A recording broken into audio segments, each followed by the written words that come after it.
Assalamualaikum warahmatullahi wabarakatuh. Salam anak-anak. Baik, berjumpa lagi dengan saya, Miss Fitri Nurmalasari. Hari ini kita akan belajar mengenai seni budaya dengan kompetensi dasar, yaitu memahami konsep budaya. Baik, sebelumnya kita akan membahas mengenai pengertian budaya terlebih dahulu supaya kedepannya nanti lebih jelas. Yang pertama, dalam bahasa Sanskerta itu kata budaya itu diambil dari kata budaya yang artinya segala sesuatu yang berkaitan dengan akal dan budi manusia. Namun di sisi lain bahasa Inggris menerjemahkan budaya itu sebagai culture, yaitu penggambaran budaya, dan dalam bahasa Latin yaitu ada istilah colere yang artinya mengolah atau mengerjakan sesuatu. Nah, ada juga pengertian-pengertian budaya menurut para ahli. Yang pertama ini definisi dari Sulaiman Sumardi dan Selo Sumarjan. Mereka mengatakan bahwa kebudayaan itu adalah sebuah hasil karya cipta dan rasa masyarakat di sebuah tempat tertentu, ya. Dan otomatis itu akan berbeda dengan dari tempat yang satu dengan tempat yang lain. Sedangkan R. Sukmono mengatakan bahwa budaya adalah hasil kerja atau usaha manusia yang bisa juga berwujud benda ataupun sebuah pemikiran manusia di masa hidupnya, ya.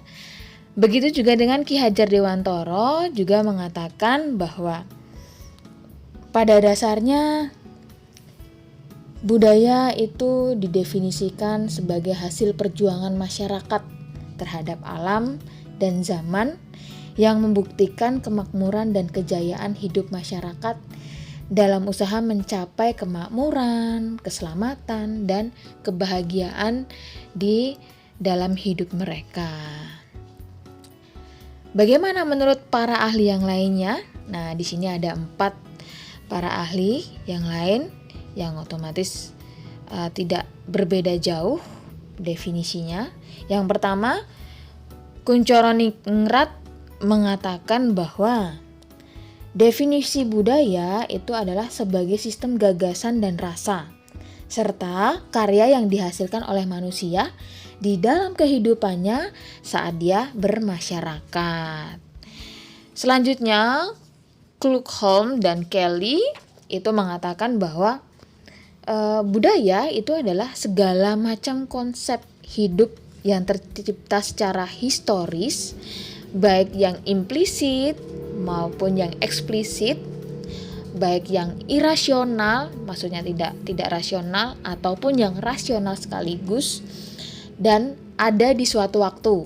Nah, hal itu juga dipakai sebagai acuan yang potensial untuk tingkah laku manusia. E.B. Taylor juga mendefinisikan bahwa budaya sebagai suatu keseluruhan yang kompleks. Kompleks ini dalam artian meliputi kepercayaan, kesusilaan, seni, adat istiadat, hukum, kesanggupan, dan kebiasaan atau habit yang sering dipelajari oleh manusia sebagai bagian dari kegiatan masyarakat itu sendiri.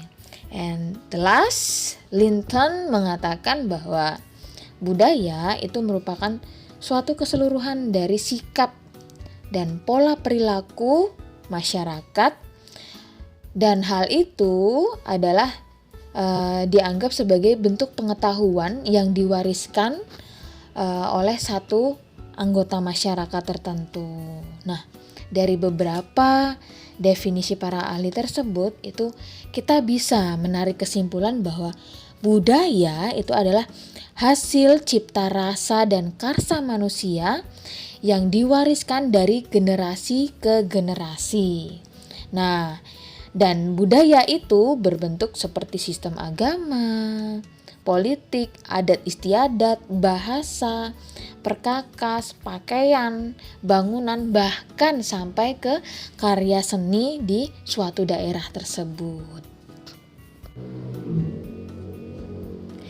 Nah, bentuk-bentuk budaya itu seperti apa sih, Bu? Nah, di sini saya perlihatkan beberapa gambar supaya lebih mengena di ingatan kalian. Bentuk-bentuk budaya itu pasti ada kaitannya dengan sebuah karya seni. Ada kaitannya dengan kesenian di suatu daerah. Nah, di Indonesia itu bentuk-bentuk budaya itu bisa diaplikasikan atau berkaitan dengan seni, misalnya seperti rumah adat, pakaian adat, lagu dan tari-tari tradisional, alat musik tradisional, bahkan upacara ritual atau adat istiadat di suatu daerah, bahkan sampai ciri khas ragam hiasnya, bahkan juga sampai ke hal yang detail yaitu senjata khas tradisional dari daerah masing-masing di Indonesia. Contohnya seperti apa, Bu? Yuk kita jelaskan satu persatu. Baik, bentuk-bentuk budaya yang berkaitan dengan rumah adat. Nah, setiap diri kalian itu pasti punya tanah kelahiran masing-masing.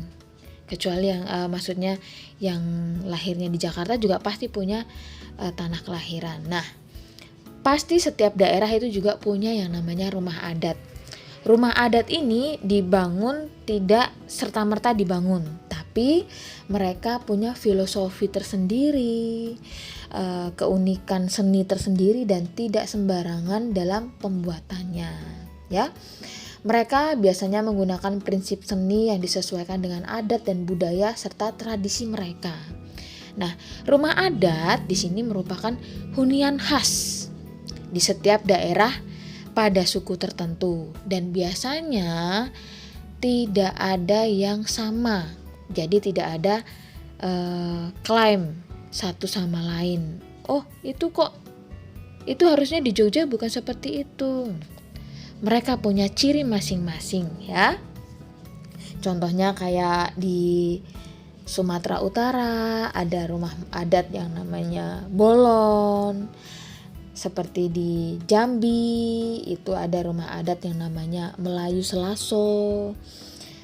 Sedangkan di Sumatera Selatan itu ada rumah yang namanya rumah Limas. Nah, yang saya tunjukkan dalam gambar ini adalah rumah adat yang berasal dari Jawa Tengah. Sebutannya adalah joglo. Nah, kalau kalian nanti searching rumah joglo itu banyak sekali jenis-jenisnya, ya. Kalian bisa cari. Next, selanjutnya bentuk-bentuk budaya yang diaplikasikan dalam tari-tarian daerah. Nah, saya yakin dan percaya kalian pasti tahu beragam seni tarian daerah di Indonesia pasti sangat banyak sekali. Nah, di sini saya tunjukkan ada dua. Yang pertama dari Sumatera Utara yaitu tari tortor. Yang kedua itu adalah tari bedaya Ketawang yang berasal dari Solo, Jawa Tengah. Selanjutnya bentuk-bentuk budaya yang ada kaitannya dengan seni yaitu lagu dan alat musik daerah. Pasti di antara kalian walaupun cuma satu saja mengingat lagu daerah pasti ada yang hafal, ya. Dan sampai saat ini ketika kalian sudah dewasa, lagu daerah tersebut tidak pernah berubah, ya. Begitu juga dengan alat musik daerah, ya. Di sini saya perlihatkan ada 3 gambar. Yang pertama adalah alat musik dari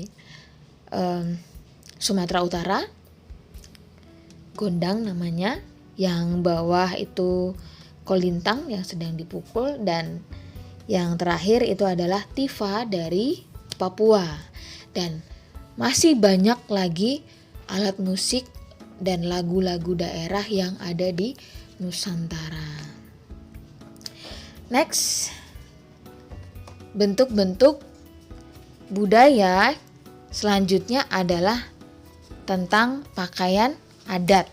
Nah, di sini banyak sekali saya perlihatkan, ada dari Sumatera Utara,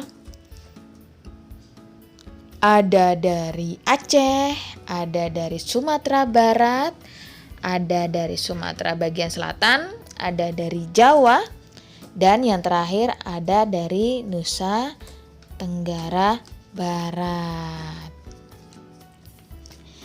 Selanjutnya, bentuk-bentuk budaya yang diaplikasikan dalam adat istiadat itu ada juga. Di sini ada prosesi odalan di Bali, ada Renen Tahun dari Sunda, dan yang bawah itu adalah prosesi pemakaman di Tanah Toraja. Ya, dan di setiap daerah seperti di Bali itu juga ada prosesi adat istiadat yaitu ngaben. Nah, itu perlu kalian ketahui supaya kalian lebih luas pemahaman tentang budaya di Indonesia. Oke, baik, kita sampai pada post-test. Nah, di sini saya menginginkan kalian untuk menulis keunikan budaya dan tradisi di daerah kelahiran orang tua kalian. Ingat ya, orang tua kalian, baik ayah dan ibu, jadi keduanya. Lalu jabarkan keunikan-keunikan itu di minggu depan saat Zoom meeting bersama saya ya. Saya akan tanyai satu persatu dan saya akan masukkan ke penilaian. Baik, pretest juga masuk penilaian, post-test juga saya masukkan ke dalam penilaian. Jadi jika kalian yang mungkin Bu, saya gugup kalau bicara secara langsung, kalian boleh menulisnya, lalu kalian bacakan besok juga bisa ya. Saya sangat berterima kasih sekali jika kalian mampu menjabarkan dengan bahasa kalian sendiri, melalui pengalaman-pengalaman kalian yang pernah kalian rasakan atau kalian saksikan waktu kalian pulang di kampung. Itu akan sangat appreciate sekali. Baik, jika ada hal-hal yang kurang dipahami dan kalian perlu untuk bertanya, silakan kalian bisa bertanya melalui WhatsApp atau bisa juga melalui media sosial yang lain yang kalian tahu tentang saya. Baik anak-anak, saya rasa cukup untuk beberapa menit terakhir. Saya ucapkan terima kasih banyak. Sampai jumpa di Zoom meeting minggu depan ya. Salam.